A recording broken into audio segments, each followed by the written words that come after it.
Hi, എല്ലാ സൗഹൃദങ്ങൾക്കും സ്നേഹം. ജീവിതത്തോട് എല്ലാവർക്കും സ്നേഹമാണ്, ജീവിക്കാൻ എല്ലാവർക്കും ആഗ്രഹവുമാണ്. പക്ഷേ പിന്നെയും എന്തുകൊണ്ടാണ് ആളുകൾ ആത്മഹത്യ ചെയ്യുന്നത്?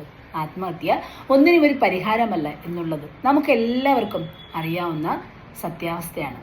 എന്നിട്ടും ജീവിതം ചില സാഹചര്യങ്ങളിൽ നമ്മെ വല്ലാണ്ടങ്ങ് തോൽപ്പിക്കുമ്പോൾ ചില ആളുകൾ ആ ഒരു വഴി തിരഞ്ഞെടുക്കും.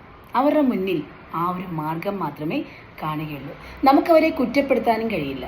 കാരണം അവരെന്താണ് അനുഭവിക്കുന്നുള്ളത് അവർക്ക് മാത്രമേ അറിയാൻ സാധിക്കുകയുള്ളൂ. ചുറ്റുമുള്ളവർ കാഴ്ചക്കാർ മാത്രമാണ്. കഴിഞ്ഞ ആഴ്ച നാം എല്ലാവരും വായിച്ച വാർത്തയാണ്. നമ്മുടെ സംസ്ഥാനത്ത് ജീവിക്കാൻ മാർഗമില്ലാതെ ഒരു അമ്മയും 2 പെൺകുട്ടികളും കൂടി ട്രെയിനിന് മുന്നിൽ ചാടി ആത്മഹത്യ ചെയ്തത്.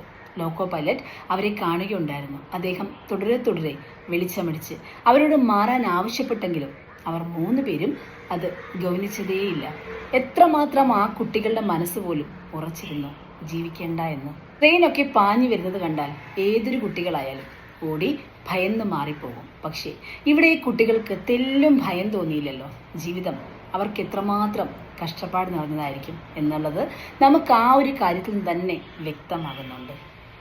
3 പേരുടെയും കാഴ്ചപ്പാടിൽ നിങ്ങൾ ചെയ്തത് ശരിയായിരിക്കാം. നിങ്ങളുടെ മുന്നിൽ മറ്റു വഴിയൊന്നുമില്ലായിരിക്കാം. പക്ഷേ അത് വേണ്ടിയിരുന്നില്ല. ഈ 3 ജീവനും ഇങ്ങനെ കളയേണ്ടിയിരുന്നില്ല.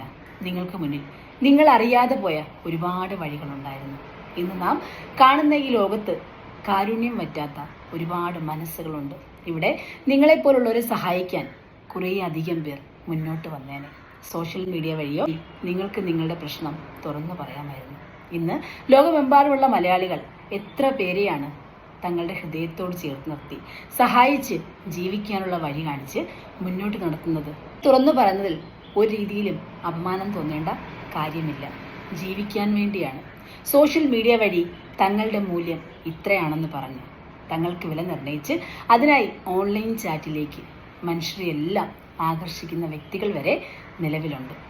അവർക്ക് യാതൊരു അപമാന ഭയവുമില്ല. അങ്ങനെയുള്ളിടത്ത് നിങ്ങൾ ജീവിക്കാൻ വേണ്ടിയായിരുന്നില്ലേ? നിങ്ങൾക്ക് ഈ ലോകത്തോട് ഒരു നാണക്കേടുമില്ലാതെ തുറന്നു പറയാമായിരുന്നു നിങ്ങളുടെ ജീവിതത്തിൻ്റെ അവസ്ഥ ഇങ്ങനെയായിരുന്നെന്ന്. ആ കുട്ടികൾക്ക് ജീവിക്കാനുള്ള ഒരു വഴി അവർ തെളിയിച്ചു തന്നേനെ. ഒരു ശ്രമം പോലും നടത്താൻ നിങ്ങൾക്ക് തോന്നിയില്ലല്ലോ. നിങ്ങളുടെ മനസ്സിൽ ഒരു പക്ഷേ അതൊക്കെ നാണക്കേടായിട്ട് തോന്നിയതുകൊണ്ടായിരിക്കും. ഒരു നാണക്കേടും ഉണ്ടായിരുന്നില്ല. നിങ്ങളുടെ മരണം കഴിഞ്ഞ വാർത്ത കേട്ടപ്പോൾ ഒരുപാട് ആളുകളുടെ ഹൃദയവും മനസ്സും ഒക്കെ ഇവിടെ കലങ്ങിയിട്ടുണ്ട്. അവരൊക്കെ ചിന്തിച്ച് കാണും, അറിഞ്ഞിരുന്നെങ്കിൽ ഒന്ന് സഹായിക്കാമായിരുന്നു എന്ന്.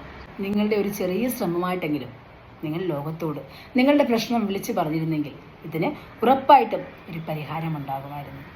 മരണശേഷം എത്ര കരുതലോടെയാണ് ചിന്തിച്ചതിലെ ശരീരങ്ങളൊക്കെ കൊണ്ടുപോകുന്നത്.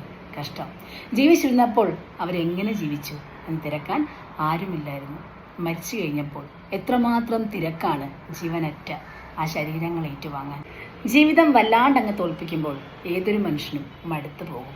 അവർക്ക് മറ്റൊരു വഴി അവരുടെ മുന്നിൽ തെളിയില്ല. പക്ഷേ ഈ ഒരാൾക്കും ഇങ്ങനൊരവസ്ഥ ഉണ്ടാകരുത്. നിങ്ങൾക്ക് ജീവിക്കാൻ വഴിയില്ലെങ്കിൽ, നിങ്ങളുടെ അവസ്ഥ അത്യന്തം ദയനീയമാണെങ്കിൽ തുറന്നു പറയുക ഈ ലോകത്തോട്.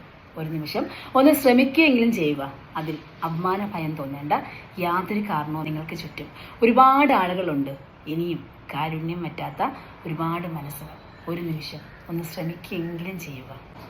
ആ കുട്ടികളുടെയും അമ്മയുടെയും ആത്മാവിനായി പ്രാർത്ഥിച്ചുകൊണ്ട് സ്നേഹം.